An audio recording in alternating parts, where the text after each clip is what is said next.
CNN reporter is in complete mess after Karoline Leavitt brings new receipts. So there's great transparency.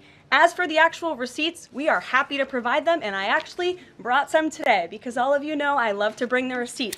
In a fury showdown that's got everyone talking across the political spectrum, the White House briefing room turned into a battleground for the latest clash between CNN's Karoline Collins and the new White House press secretary, Karoline Leavitt.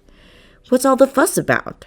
Well, let's just say Karoline came prepared with some brand new receipts that left the CNN reporter completely scrambling. What exactly happened? Could a simple set of receipts really cause such a media storm? Stick around to find out. The dramatic confrontation between Karoline Leavitt and Karoline Collins. It all started when the White House issued a warning that the Associated Press would lose access if they refused to use Trump's newly coined name for the Gulf of Mexico, Gulf of America. And that was exactly what happened. AP wasn't having it. They announced they wouldn't adopt the new name, saying it would only confuse readers. The Gulf of Mexico has been called that for over 400 years, the publication stated. Though they said they would acknowledge Trump's new name, apparently that wasn't good enough for Trump's team, and they made sure AP felt the consequences. AP reporters got shut out of two press events, one with Elon Musk and another involving the swearing in of Tulsi Gabbard. That was when Karoline Collins stepped in during Karoline Leavitt's press briefing, asking who made the call to block AP. Leavitt was like, "Look, covering the White House is a privilege, not a right. We decide who gets into the Oval Office. There are tons of outlets here, and not everyone gets that access every day. AP still got people in this room right now, so what's the problem?" Collins pushed back, asking if this was a retaliation for AP not using Trump's preferred name and whether it set a dangerous precedent.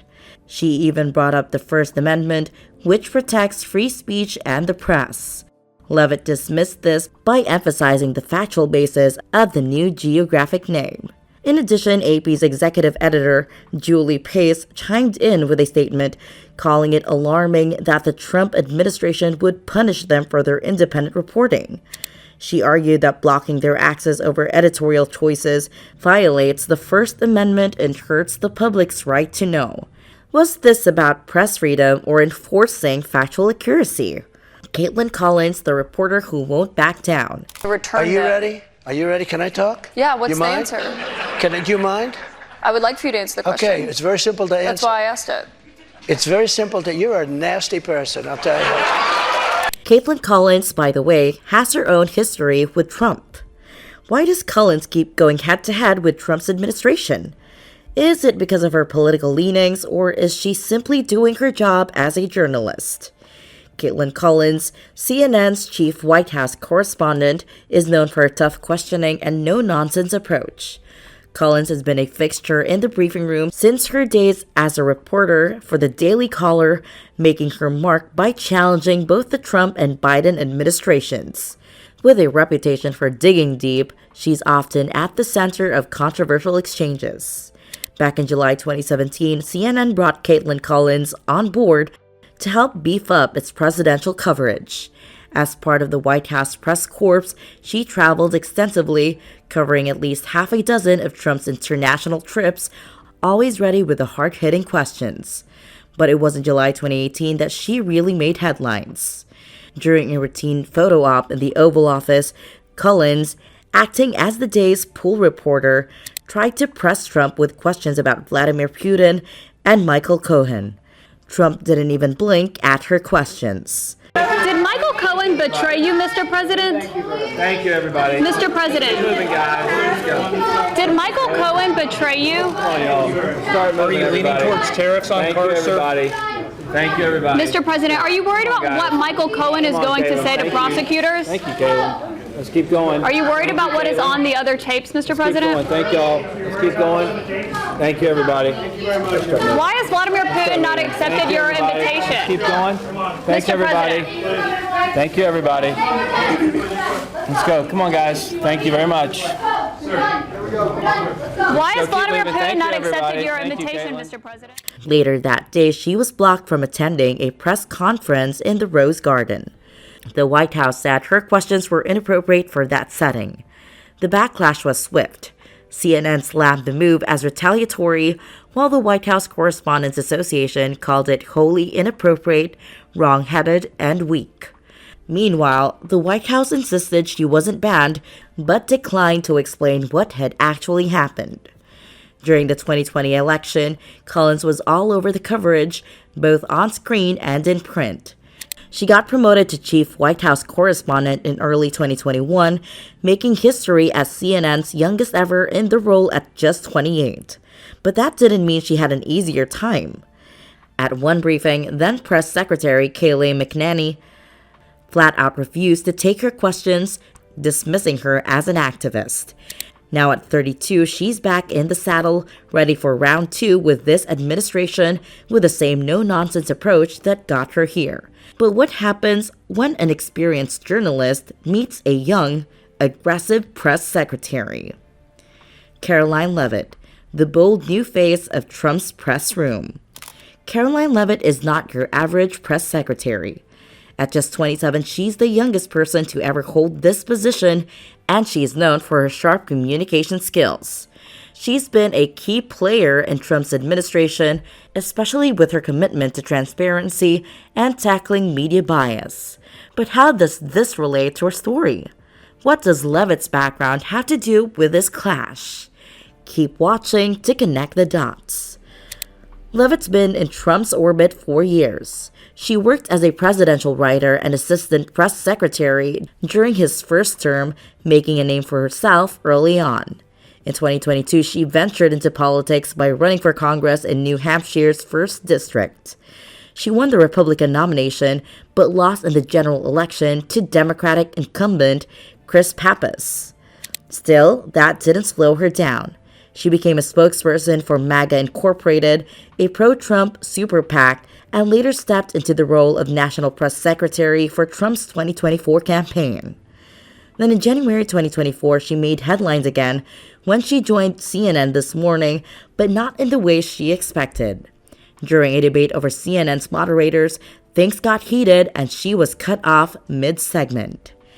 Well, first of all, it would take someone 5 minutes to Google Jake Tapper, Donald Trump, to see that Jake Tapper has consistently frequently likened President Trump to Adolf Hitler. Ma'am, I'm going to stop this interview if you continue to attack my colleague. But that moment didn't shake her.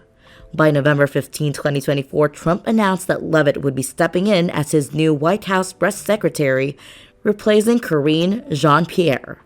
She officially took over on January 20, 2025.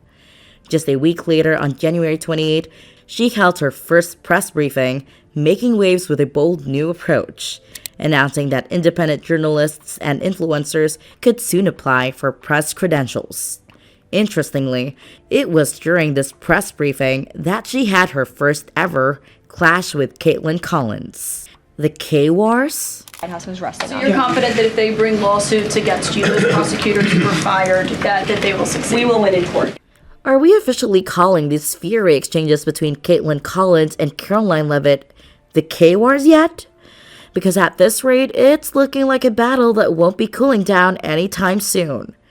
During their initial face-off, Collins wasted no time pressing Leavitt on Trump's controversial decision to fire 17 inspectors general, a move that caught many off guard. She questioned the legality of the action, arguing that the government appeared to be selectively enforcing laws.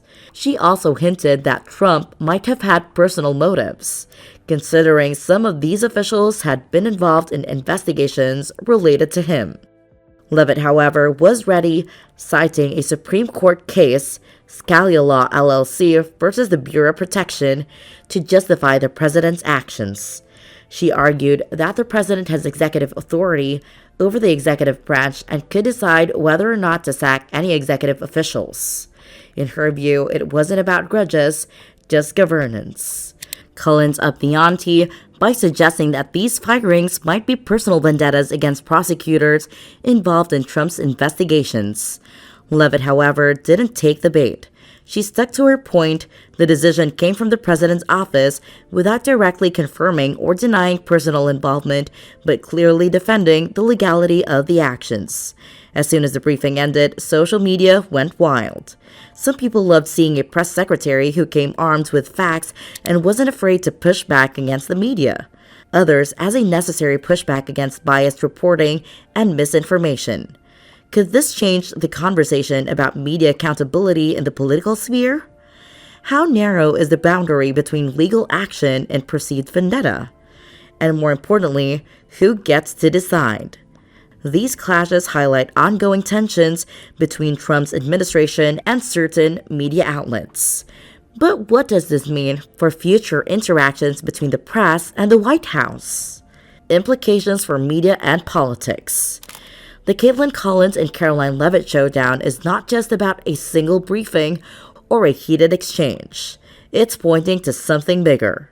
We're seeing a shift where the White House press secretary isn't just deflecting questions, but launching counterattacks with facts and legalities.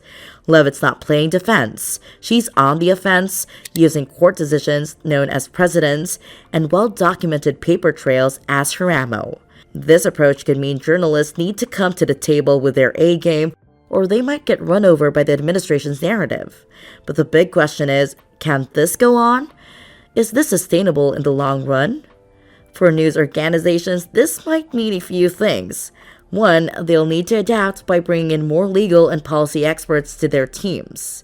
Two, they might start playing the same game, pushing back with their own set of facts, or even boycotting certain events to make a point.